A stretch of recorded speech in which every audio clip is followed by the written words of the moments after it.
joining us, Asia, for our final session, and we can go ahead. Thank you. Right. Hello, good evening, everyone. It is our last workshop in our series, and I'm so happy to be getting to this place of action. We are at a good place as far as what is happening in America with Jacob Blake being shot in the back by police 7 times this week, with Kyle Rittenhouse shooting protesters in the streets, and all the ways that that's being handled. Both situations are being handled by news, by our political leaders, by our police, by people in the city. And so this is the place, this is the time, which this is why we are here, is because we're talking about taking action, right? And I know I've said this in the past, and I'll say it again. A big part of taking action does not necessarily mean that you will need to protest, right? And today we'll be going over lots and lots of strategies, lots of ideas on how you can get involved and take action against racism and move towards anti-racism as a family. But yeah, I just wanted to pause for that moment and just think about, or have you think about, as we are going through this webinar series, the world is still moving, right? Violence is still happening to Black, Brown, and Indigenous peoples. Folks are still being harmed, killed, just living their everyday lives, just trying to support other folks, just trying to stop other people from being violent. So I just wanted to say thank you so much for showing up tonight. Thank you so much for continuing to learn. And I just really appreciate you all. As always, we'll have our workbook with us. So if you haven't had a chance, please download your workbook.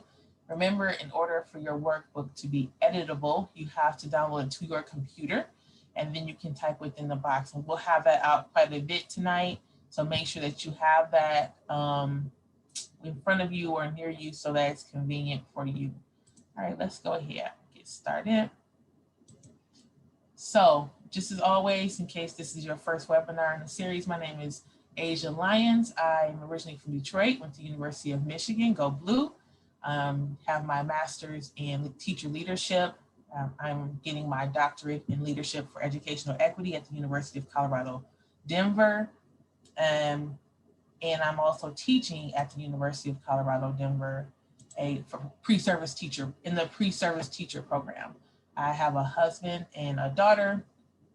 My daughter is 7. And if you've been here in this series, she's come in lots of different times. I like to call her my unpaid intern.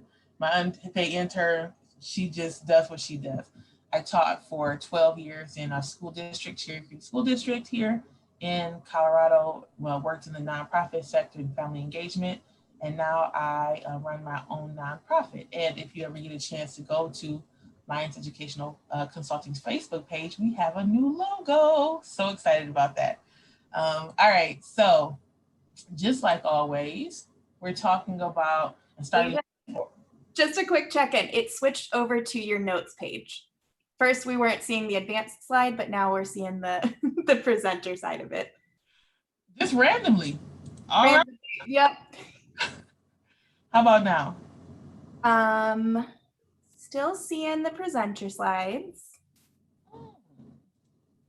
You know, it was too good to be true, Annie. I know. We got it on the first try when we were rehearsing beforehand. Now we've got what we need to see. Thank you so much. You're good. Okay, now my notes are on the wrong screen, but no matter.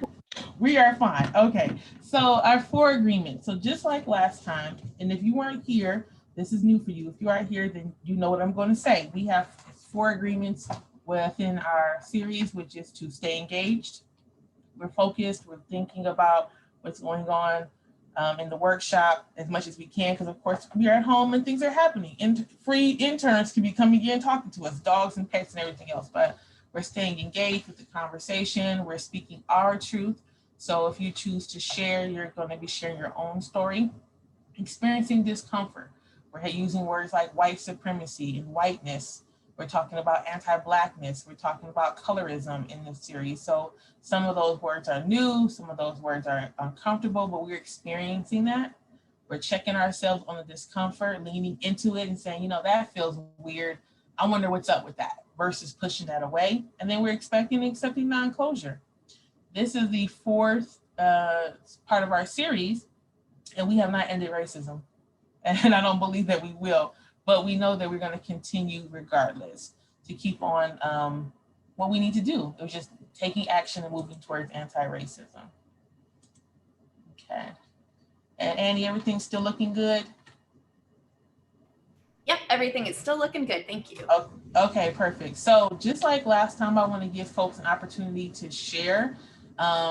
So did anyone have anything they want to share? They can either type it in the chat box or share it out loud. And YouTube folks, I know it's a delay, so I'll give you a chance to type. What are some discussions and ideas you've had during this webinar series? If you have anything you want to type in, we'd love to hear about that. Last time we were together, and I'll just talk as you all are typing. Last time we were together, I think it was Sandra said, it's complicated.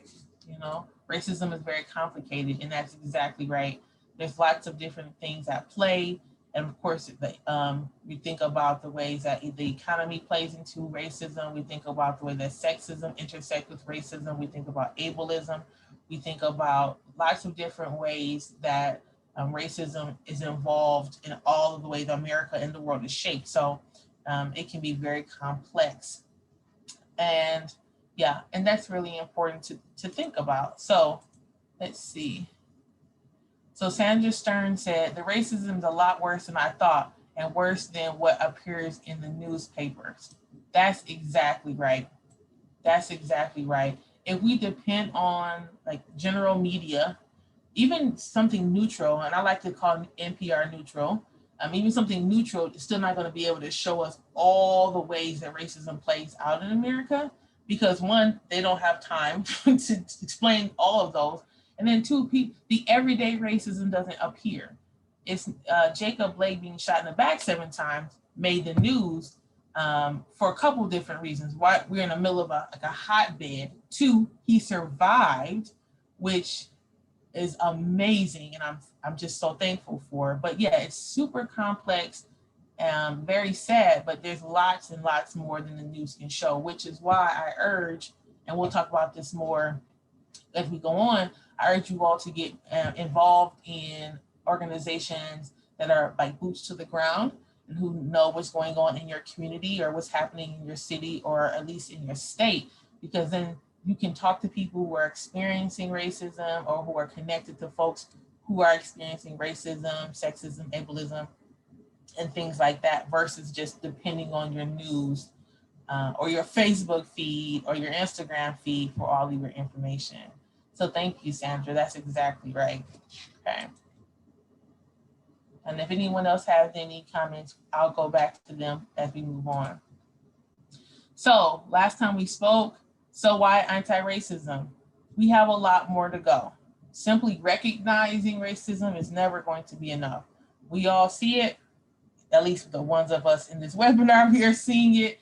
And then there's much, much more to go. It's much more complex. We have to build our stamina. And I put this cartoon back in our webinar tonight because I wanted to emphasize that we have much, much more to go. And then one of my professors a few years ago, when a student said, well, we have a long way to go, he said, to go to get to where? Right? Like, where is that going? Where are we going? And I mentioned this in our last webinar, we're going to make sure that we all become fully human. That's the goal. And again, it's not necessarily trying to have people of color, Black, Indigenous, and people of color equivalent to white people, but for all of us to grow in our humanity. That is the goal. So we all have a lot further to go. And again, reviewing, we talked about the forms of racism and how self-care and anti-racist action are always important. We talked about racial battle fatigue and how that shows up for Black, Indigenous people of color and brown folks in the ways of having hypertension, dying earlier than their white counterparts, how it affects their sleeplessness, stress, anger, all the frustration, silence, all the ways that fatigue can show up, similar to someone being in a battle, a literal war with guns, and on the military, on the field. It's the same idea of every day trying to build up some steam to fight the good fight every day, knowing that this could possibly be your last day on earth because of a traffic stop, or because someone wants revenge and they're just on the bus angry and they want to harm you as a person of color. So yeah, constantly thinking about self-care, constantly thinking about rest. And you all had a chance to talk about that and think about that the last time we were together. And then again, like I said, that self-care, putting ourselves first, spending time alone, asking for help. We watched the video from the nap ministry, and naps for some of us are not the thing. Annie said she's not a nap person, but she will lay down, read her book, or listen to her podcast. So that's something that maybe I use as a tool, but we all need tools in order for us to continue to move and to fight and to work as anti-racists, to move towards being accomplices. And the last thing we're talking about last week was knowing our history. American history books would be a whole lot thicker if we had the perspectives and voices of all peoples in America in those books. So it's important that we think about that. We think about like who's missing. And I want to emphasize this for our children's textbooks. We're in school now, at least here in Colorado, we're in school. And if your child was able to bring their textbooks home, I'm asking you to thumb through their textbooks. Take a look at the pictures. All the parts about the Civil War, are we showing the same photos of Black people during slavery, the same photo of Black people on a ship, the way we were drawn and squeezed around the parts of the bottoms of a ship, and that's the only picture? Because that's the pictures that I saw growing up. What happened to the indigenous peoples? Where are they? Where were they during the Civil War? Where were they during the time of the building of the railroad? What about our Asian American folks who built the railroads, right? So who's missing? And then how are you, as the parent or a person who supports children, how are you going to spend time filling in the gaps so that you know that your children are getting a complete education around the history of America and present day America as well? So what's the difference? So now we're getting into that part of understanding the difference between an actor, an ally, and an accomplice. And I know the word ally, a lot of folks are very comfortable with. A lot of people are very interested in talking about being an ally, or how can I be an ally, or what does it mean to be an ally, what do I need to do? And so today we're going to talk about, yes, being an ally, but we're also going to be talking about I want to say stage, and I guess I'll call it that for today, the stage before, which is actor, and then the stage after, which is accomplice. So we think about like this progression in our activism. We know that there's more than just allyship. So we'll talk about this more and more often, or we'll talk about this more as we continue. And I'm looking over because my screen is over there. So an actor. The actions of an actor do not disrupt the status quo.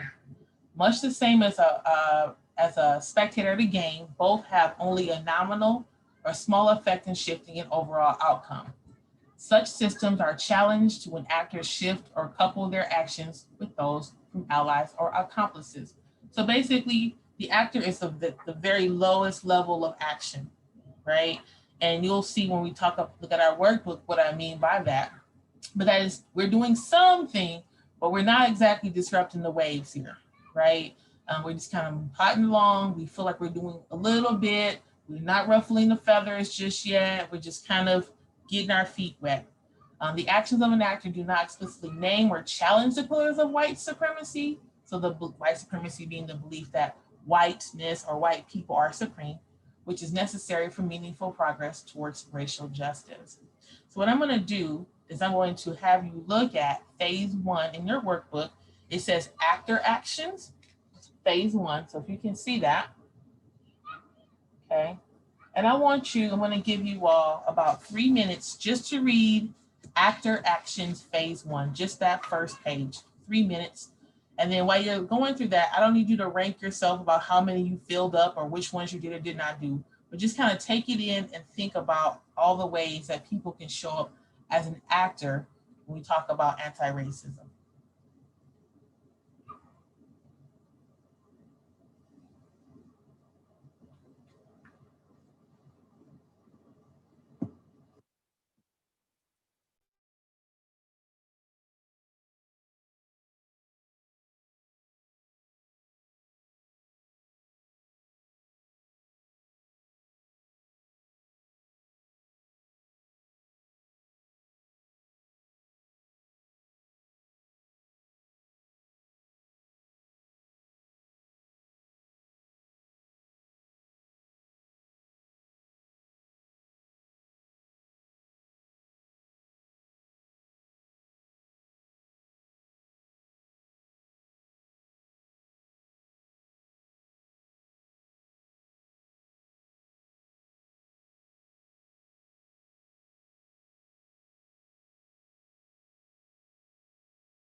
One more minute.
Okay.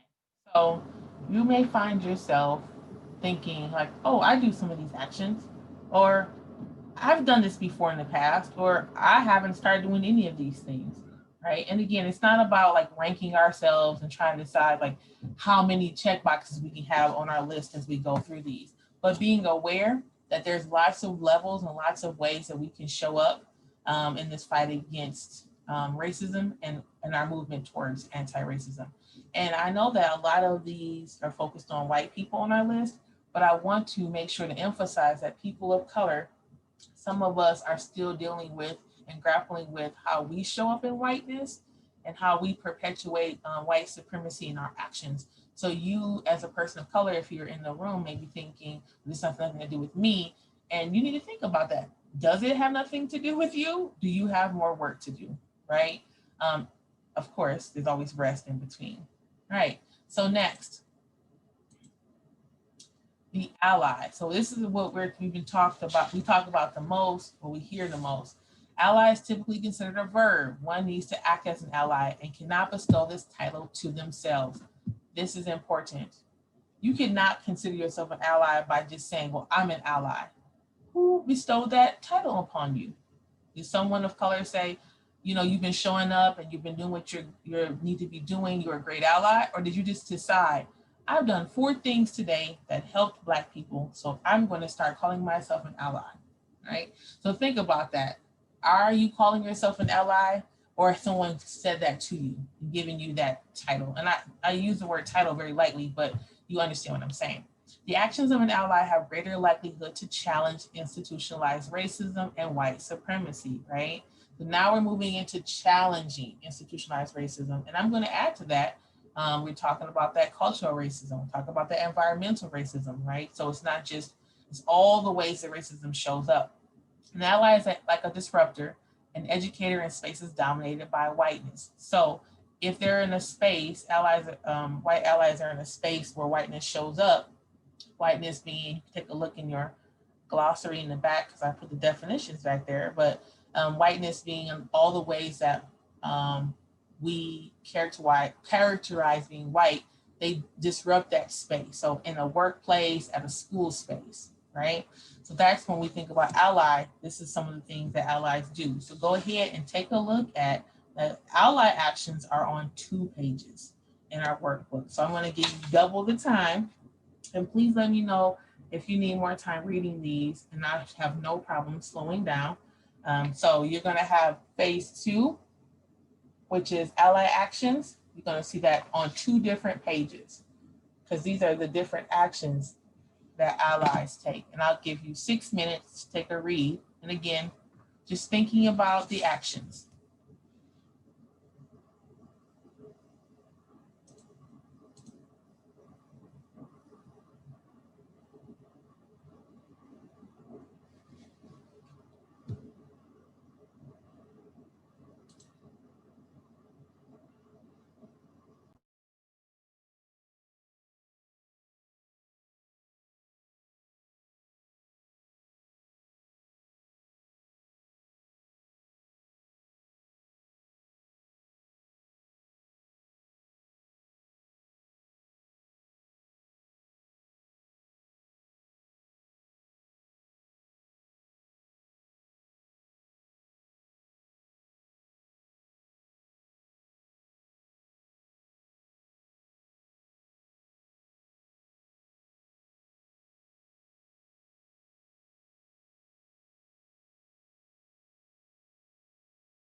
Can you see my presentation, Annie?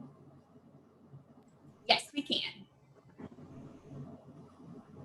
3 more minutes, folks. Oh, and I see Carrie's comment. I'm going to repost it in case you guys don't have the workbook link. Let me go ahead and do that again.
Just a reminder for those who are downloading the workbook tonight for the first time, please don't forget to download it all the way to your computer. And when you download it to your computer, then you'll be able to type directly into the workbook on your computer. If you don't download it completely, you can only view it and not type within it.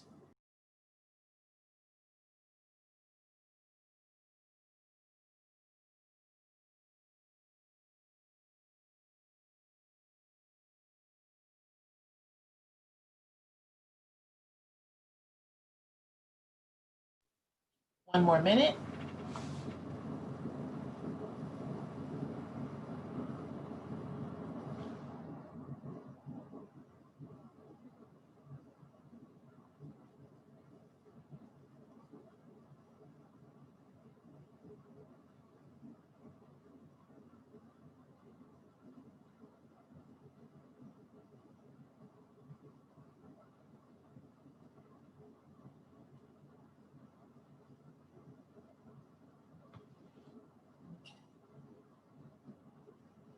So on your ally actions list, there is a mention of using book clubs, that if you have a reading group or book club, purchase and read materials from authors of color that address these issues. So Annie has mentioned, go ahead, Annie. Yeah, I just wanted to mention, if you haven't signed up already, we will be doing a book club, a racial justice book club in September. We have 2 sessions. The first one has already been booked up, but if you are interested in joining us, we'll be discussing So You Want to Talk About Race on September 30th. So I can drop the link to register for that in the chat box for you if that's something that you are interested in participating in to move further into your allyship. Thank you. And what good timing, right? I'm really happy to hear that it's booked up. That makes me feel really good. I know that the library probably has plenty of copies of the book, but if you're unable to, or if you have the funds to, I always kind of push for supporting Black and Brown and Indigenous authors by purchasing their books. And perhaps you give it away. I don't know if you're able to give books to the library if they're not like library bound, but I definitely, you can. Yes, so actually for this book club, you will be able to keep a copy of the book if you've registered. So if you register, you can pick one up. All right, Annie's on it. This is why we love her. Thank you, Annie. So phase 3, accomplice, right? Now the word accomplice is just how it sounds, right? And I don't want to think of it as connecting to a crime, but we're definitely doing some disruption. We're definitely making things uncomfortable. The word accomplice in this next phase may not be as familiar to folks. And I want to pause and just say that most of this information I got from whiteaccomplices.org. So you can take a look at the same information if you would like. It's right there on their website. So accomplice, the actions of an accomplice are meant to directly challenge institutionalized racism, colonization, and white supremacy by blocking or impeding racist people, policies, and structures. Realizing that our freedoms and liberations are bound together, retreat or withdraw in the face of oppressive structures is not an option. So for the accomplice, there is like 100% go, right? Of course, there's the self-care, but 95% of the time, they're action, action, action. They're talking about race or anti-racism in all places that they go to, right? Accomplices' actions are informed by, directed, and often coordinated with leaders who are Black, Brown, First Nations, Indigenous peoples, or people of color, right? So they're not, accomplices are not leading anything at this point. Accomplices are under and being led by people of color. And this is really, really important, especially in positions at work, positions when we're trying to do fundraising and things like that, and projects. We take direction, you may take direction from people of color. So even if it's something that you in your neighborhood or your job want to organize, you're asking people of color, who should we donate this money to? How do you think that we should operate this fundraiser, things like that, which is a little bit different from what an ally may do. So next, accomplices actively listen with respect and understand that oppressed people are not monolithic in their tactics and beliefs. And we've talked about this in the past. All Black people are not the same. All Indigenous peoples are not the same. All brown folks are not the same. And so it's not like, well, my friend next door told me this, so I believe her. Well, your friend next door who is a brown person may not have the same lived experience as a person that you meet at the grocery store who's also brown, who is from a different space or who lives in a different state. And so they understand that. And the active listening part is the most important part, right? There's not this, yeah, but, or I hear what you're saying, but what if, or I just want to play devil's advocate, right? Accomplices know that playing devil's advocate is not being an accomplice. It's actually probably being an actor or worse. So accomplices aren't motivated by personal guilt or shame. They're not emotionally fragile. This is also important. So we're moved beyond, I had no idea, how can this be? I feel horrible, I have to do something about this. My parents have said racist things and oh my gosh, now I don't know if I'm racist, and they don't spend all their time in this guilt. They're about moving past that, they're about moving forward, right? So they're able to take critique from people of color and continue to move forward. They're able to fall on their face in the action and stand back up and say, well, I messed up, and keep moving, right? Versus, oh, I can't believe that this is so hard. Why is this happening? Accomplices build trust through consent and being accountable.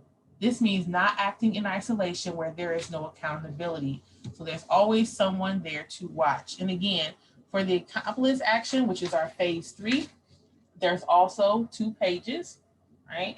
So I'm going to give you another 6 minutes to take a read of those 2 pages for accomplice.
3 more minutes.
One more minute.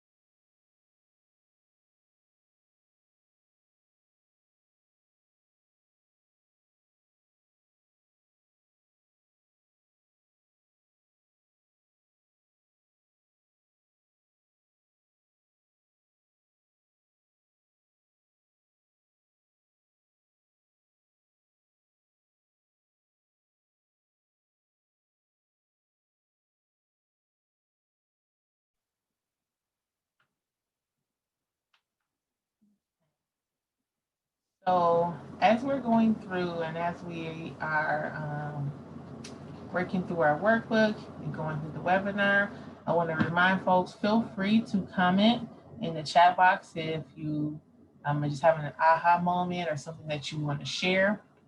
It's really important that, especially if you're watching this webinar by yourself, that you share out loud, maybe because you want to have something to think about with someone else or put out into the space with other folks. So feel free to share. All right, so we have gotten to the 3 phases, phase 1, 2, and 3. And so if you were with me last week or with us last week, we talked about this cycle of liberation, right? And so I've been thinking about this in the ways that these different phases are set up. And I was thinking about like waking up and getting ready is more around the actors phase, right? So if last week you were here and you were thinking, oh, I'm a 1 or a 2, and of course, 1 and 2 the numbers mean nothing, but I'm a 1 or a 2 here, and then maybe you're in the actors phase, right? And if you're looking at the actors sheet and you're thinking, yeah, that's about right, that's kind of where I am, or maybe 3 and 4 is more around the allyship phase of it, maybe partially 5. So we're kind of moving towards the ally in 3, 4, and 5. And then 5, 6, and 7 we're moving towards the accomplice phase, right? And so we're thinking about this as being cyclical.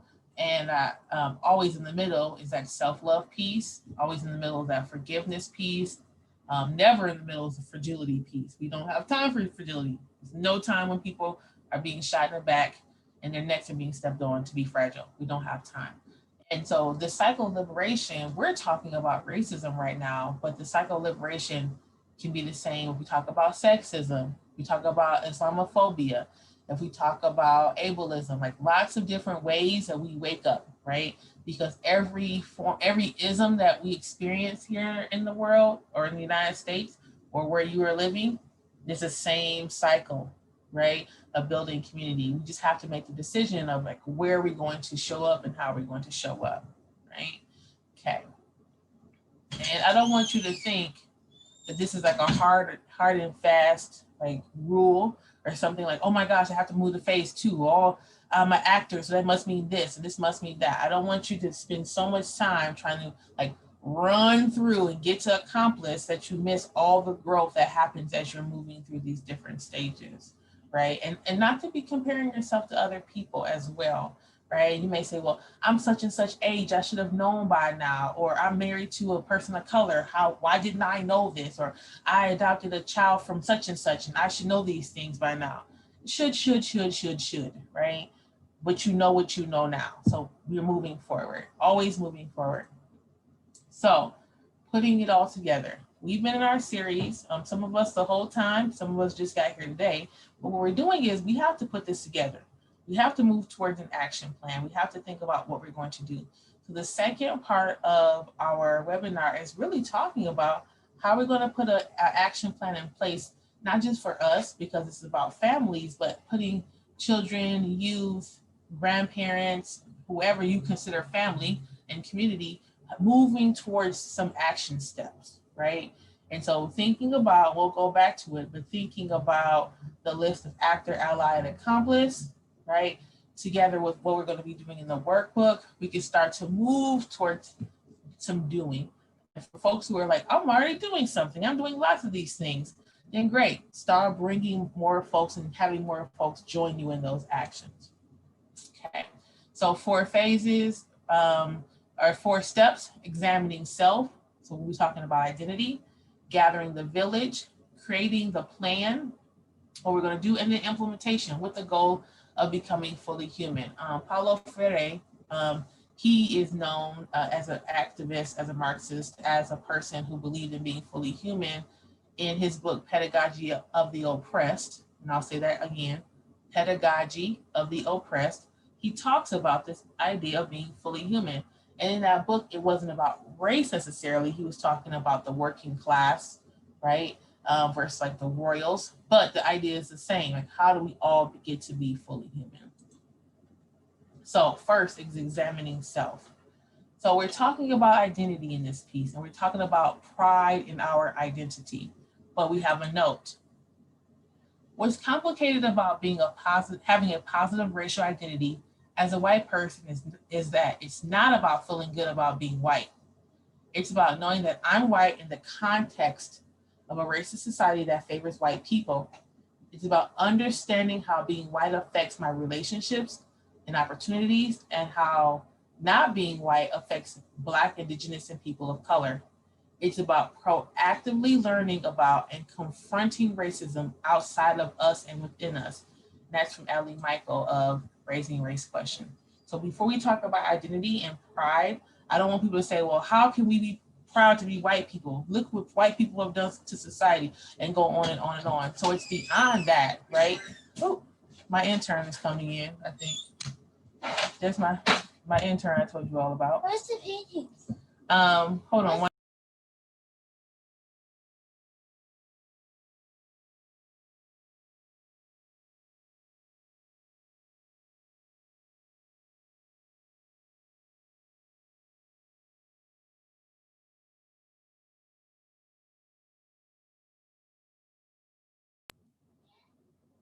You gotta love an intern. All right, so so we're talking about this idea of like, how can I be proud of my race? It's much more complex, and it's more about awareness of whiteness. It's more about awareness of white supremacy. It's more about awareness of power and relationships when you talk about white identity.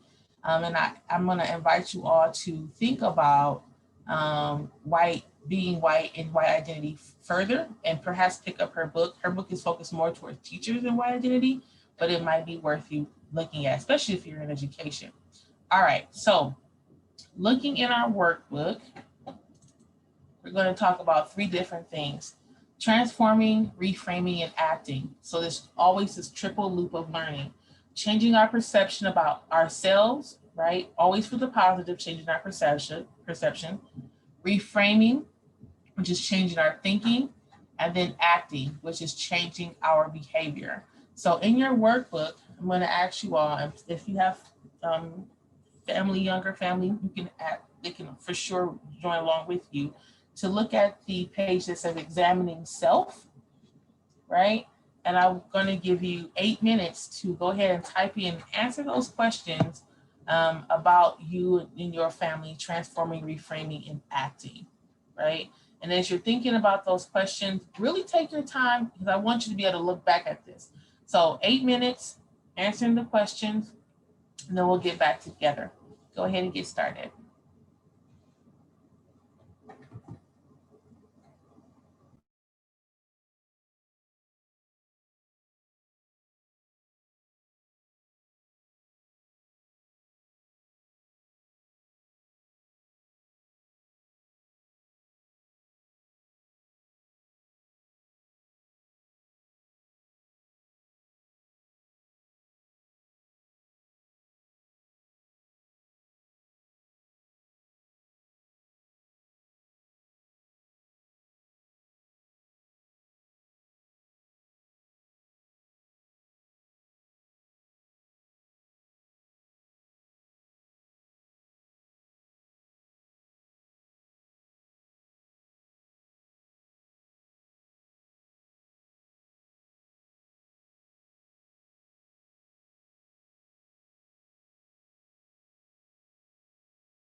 4 minutes.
Two minutes.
So as you're going through the worksheet, and I wanted to point out that I was very intentional to talk about multiracial families in the first question, and I did that because there can be a lot of complexities in multiracial families, especially if we think about families who have adopted. We think about families where one person's never experienced racism in their entire life, and then they're married to or have children with or whatever the situation, um, and they are now seeing and experiencing and having these conversations. So sometimes that struggle is just trying to understand the perspectives of both sides or all the sides, right? I have a good friend who talks about that she's just three different people. As a white woman, she's at the grocery store by herself, and she's just a white woman, right? Whatever that means. And then when she's with her husband, who is Black, it's a whole different experience. And then when she's with her biracial son, who is now 17, it's a totally different experience, right? And the conversations are so different than she may have had if she had married a white person, a white man. So it's definitely something to think about. And we talk about examining self because in all of our actions, sometimes we skip past what we need to think about in our own family, within our own home, with the people who live with us, right? Whether that be a partner, a roommate, a child, older family members, younger family members. So it's really important that we flush that out and have those conversations, because it's really, for some of us, we get into the action, right, of going out and fundraising and doing things and book clubs, and sometimes we need to just turn around our office chair around or look at the dinner table and say, like, let's talk about whiteness tonight for dinner, with dinner, not for dinner, with dinner. And starting right there. So I always want to start with examining self. Like, what is it about our family unit, our fictive kin, ourselves, our individual self that we need to think about first, right? In our own struggles, if we have any, with our identity, right? So after that, then we can talk about recruitment. We have some actions, some things we want to do, something, anything, everything. And so now we need to build our team. When we think about who our team involves, we can think about lots of different ways to recruit. So first, diverse racial backgrounds. And I put the caveat in there, please be careful. I do not want folks, and I don't believe you would do this, but I don't want folks with a list and saying, I need one Asian American person, I need 2 brown people, I need 1 black person, make sure I have 2 women at least, right? That's not something you would do. But we're not just recruiting people because they're people of color, right? If we're thinking about the accomplice phase, we're knowing that leadership is important. We're knowing that the voices of people of color are important. That's the reason why we're thinking about, like, the racial background and people incorporated, because we need that voice, right? More so than tell us all the things or run this group for us, right? But like, this is our perspective, this is what we're thinking. And of course, being mindful that every Black or Indigenous or person of color wants to be involved in every activism form that can be known to man, because some folks are resting and are tired. Gather people in your group, in your team, in your village who have a disposition for collaboration.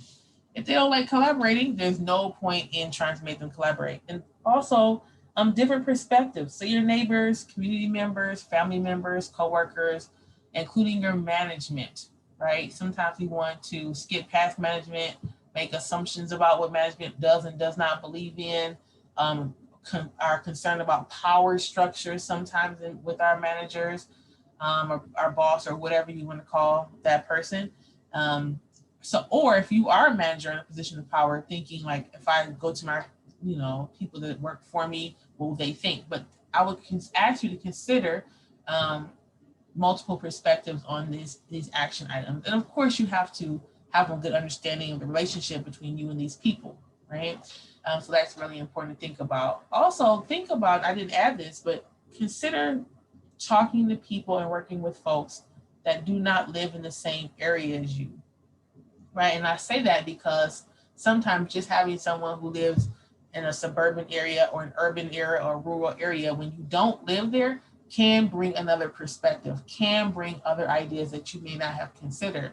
And this is all about, not calling it a team, but really it's your village. It's all about making sure that you have lots of different ideas and lots of different people to help you work on those ideas, right? So in our workbook where it says gathering the village, okay, and so when it says gathering the village, I want you to go ahead and read that prompt, and it's thinking about like who's going to be on your team. As you're thinking about some of these action items for actor, ally, or accomplice, and we haven't picked anything yet, if we're thinking about this and this is in our mind and we're trying to think about action items, who would we want to, I use this word lightly, recruit for our work? So I'll give you 5 minutes to type that in and really think about that. And again, if you have family or children or whoever's with you, ask them, get involved, really think about and brainstorm at least 2 people that can join you in this action, okay? So you got 5 minutes finishing gathering the village.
2 more minutes.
All right, awesome. So hopefully you have at least 2 people that you're thinking of, and you have a strong why. And it could be that they're sitting next to you and they feel like, hey, I'll sign up. I'll help you with whatever it is that you want to help with. Or it could be someone who you've talked about race and racism and anti-racism with in the past or just recently. Maybe someone you reached out to or someone reached out to you via your social media that you think is going to help you. And I think really you may be thinking, well, I just want to do this by myself, right? I just want to do this alone. And it's fine to start out that way. I always want to say like, good, start with the self, and that's really awesome. But also think about like, how do we move our actions outward? And the actions outward is not to show off, like it says, we talked about in our workbook, but it talks about like the more we can collaborate with others and work as a collective, the more powerful our impact can be, right? So if you're spending your time right now trying to working on self, understanding and reading and doing those things, that's awesome. And eventually we want you to be able to shift right into doing some more action work with other people. So before I move on to the next slide, I want you to look at the next page that says, so what's next? So take a look at that next page. It says, so what's next? And I want you to go ahead and fill that out. And I'll give you 5 minutes to do that next.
2 more minutes.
All right.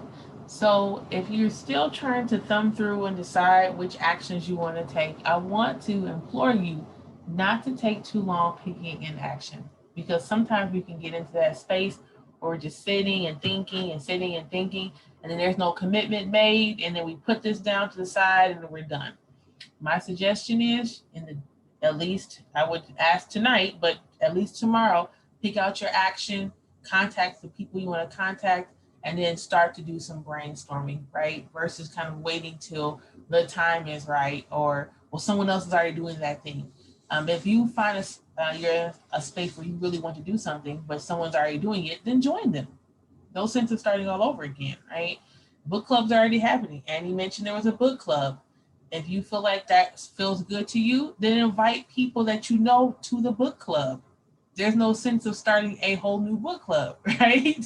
So that is something to think about, joining other people as well. It was important that in this step that we did not write down our actions, right? The one thing about village work is that everyone's voice is included. So if you're talking to someone and you're thinking, yeah, I'm thinking about doing this book club, and here's all the things and all the actions, and here's the books and the dates and everything. Do you want to help me plan it? You've already planned it, right? And so really it is, you want to start a book club. This is what my suggestion is. What do you think about this thing? And have some collaborative pieces. Collaboration is really, really important. So do not forget the collaboration piece. All right. So creating the plan. So while you're creating the plan and you're thinking about this, there's a couple of things that you should be thinking about, which are your constraints, right? Constraints meaning they could be lots of different things. It could be, for example, that you live in a very rural area. And so you might not have people around you in your spaces that you can talk to about these things. So how are you going to turn that problem of being in a rural space or being the only one in your family who's even thinking about racism and turn that into a project, right? Where it's like, okay, I have to figure this out. I believe I can do this. So first thing that you do when you're thinking about all the constraints, right? And this is after you built your team. And the reason why we talk about thinking about these problems after you built your team is because your team may have ideas that you alone did not think of, right? So your village may be saying, you may be saying, oh, there's no way we can do that because on Tuesday, such and such is happening, blah, blah, blah. And then one of your village helpers or village folks, people in your community be like, oh, that's not a problem because this, and this, right? So this part is part of your homework, right? Which is thinking about turning your problem into a project. So what is feasible? What can you do with your capacity as a team, as a group, as a community, right? That's really important. That's the first thing. What is feasible? Raising $1 trillion, not feasible perhaps, right? I mean, I don't know who's on this webinar, and if it is, that's possible for you, that's awesome. But what is feasible for you? at this time in this moment, right? Then what is sustainable? What can we continuously do? We don't want to put ourselves in a space where we max ourselves out at 200 miles an hour and then we burn out and then we're done, right? Where we're putting all these programs in place and we're doing all these projects and things we've never done before. And we go so hard that we burn ourselves out and then we no longer are interested or have the capacity to keep pushing towards anti-racism in that same way. So thinking about incremental, right? What can my village and what can we do that can last? Because remember, just like that cartoon we looked at, this has to last. We have to keep going. There's no stopping. So what are we thinking about that's sustainable? And of course, we can always ramp up as we go, but we don't want to go straight up. And then next, what is desirable? If you're looking at this list and you're thinking, well, I really just want to do this, and I think this is working for me, then that's desirable for you. Not what is desirable for someone else to impress them on Facebook. Not that what's desirable because it's something really cool with some webinar or some series or something that's happening and everyone else is going, but what's desirable for you? If, and I'm going to go back to the book club example, if book clubs aren't your thing, then they're not your thing, right? And that's totally fine. In order for your anti-racism work to move forward, you have to desire to do it. It has to be feasible, you have to be able to sustain that work, and it has to be desirable, right? And of course, we can shift these projects and shift these problems, but that's always important to continuously be thinking about that, right? So again, once you pick from your list of what you want to do and you talk to your village and you all think about like, what are our constraints? What are the things that are like really blaring that are going to be hard for us to figure out? And you figure out how to get around those and avoid those things and shift your thinking around those things. And then you're ready to move on to implementation. So now you're moving forward, right? Now you're going into that action. Now we're doing our research. Now we're assigning folks to do different things. Now we're calling people up, right? Now we're donating our time or our money or a space in our home or in our garage or our funds or whatever. So that's the implementation part. All these steps are important. I'm asking you for your own sake not to skip from tonight's webinar, pick something off the list and just start doing that thing, right? This is a simple task like putting a Black Lives Matter sign in your window, then feel free to do that. But if it's more complex and it's more phase 2 and phase 3, get other people involved. We know that when we're in a routine and we have accountability buddies or partners or people who are looking forward to us showing up, it makes it easier. So go through all the steps. Take your time and really think about this, right? I'm feeling extremely hopeful that you all will be able to do something. And like I said this today, when I got on the webinar, Jacob Blake was shot in the back 7 times, right? This is not like we just stopped at George Floyd and now we're just kind of waiting and that was the end. That was the end of the work, right? So we have to keep working. We have to keep doing. So it's really important that we continue because this is not going to end. Please know, could be tonight while we're on this phone call or this webinar, could be 10 years from now, could be 3 weeks from now. We're going to continue seeing racism showing up. And the more you read and the more that you get involved with others, the more you're going to see it. So I need you to make sure that you're taking all the actions you need to take, okay? Next, our calls to action. So before we move on to what I typically have for our call to action, we have in the back of our book, our workbook, links for self-care resources and other resources. These are all links. I need you to go through the links, click on them, watch them, get engaged with them, share them with other people, have conversations with them.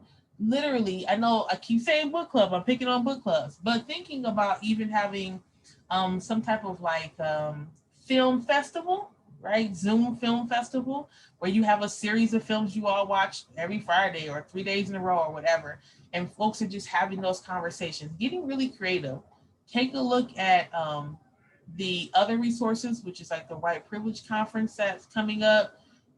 Thinking about podcasts such as Code Switch, which has been really popular these days. All these different articles. If you've been here for the previous workshops, you know that we have 3 other workbooks that also have resources that are not in this book. So we have tons of resources for you all, and I need you to get engaged with those for sure. And then of course our glossaries in the back, and a few of our words in our glossary have links on them that take you to more information, right? And I don't want you to get stuck in information overload, but know the resources are there for you and have been curated specifically for you. Okay, so your calls to action, get started on your action plan. Do not wait. There's no time for waiting. People are dying in the streets. We cannot wait.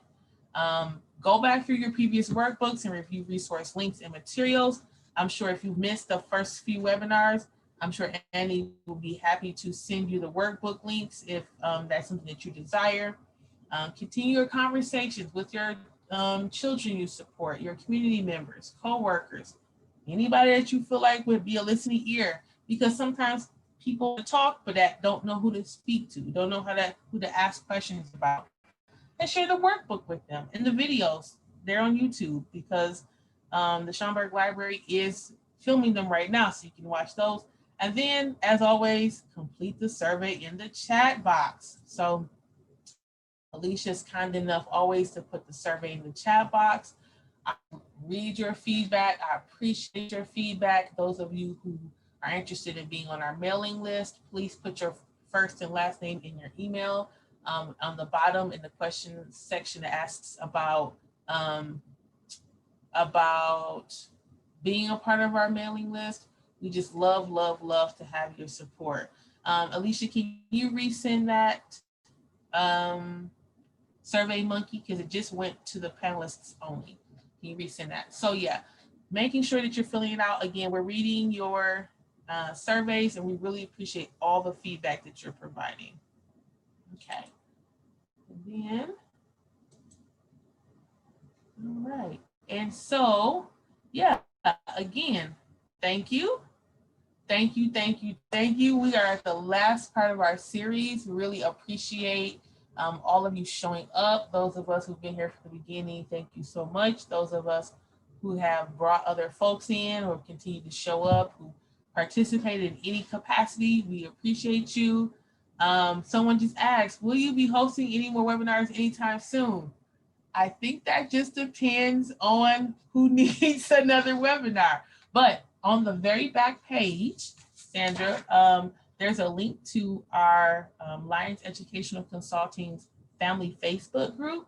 So in our family Facebook group, I provide materials. I do lunch and learns for folks who want to join those completely for free, just to kind of learn some new materials. We have resources in that group. So please feel free, and this goes for everyone, please feel free. On the back of your workbook in bold is the link to that Facebook page if you have Facebook. And again, if you sign up for the newsletter, then you'll get more information about what's happening there too. So that's it. Thank you so much, Asia. And I do highly want to recommend that Facebook group. That is how I got connected with Asia in the first place. So it's a really great place with a lot of wonderful resources and more things similar to what we've been discussing here in this series of workshops. So yeah, you need people to be in that group in your village, so to say. That's a good place to start and get connected with other people that are doing this work. Exactly. Love to see you there for sure. All right. If we have any questions, please feel free to put those in the Q&A box or into the chat box, and we can address any of that. And if not, have a great evening, everybody. I'll give you a moment to type. I know sometimes it takes a moment. And I'm actually dropping a link to the Facebook group into the chat as well. So if you'd like to click on that, you can click on that to join.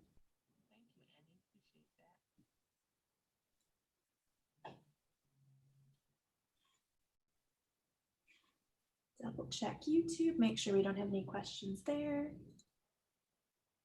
All right, thank you everybody and have a good evening. Thank you, Asia. Thank you. Yeah, thank you. Bye.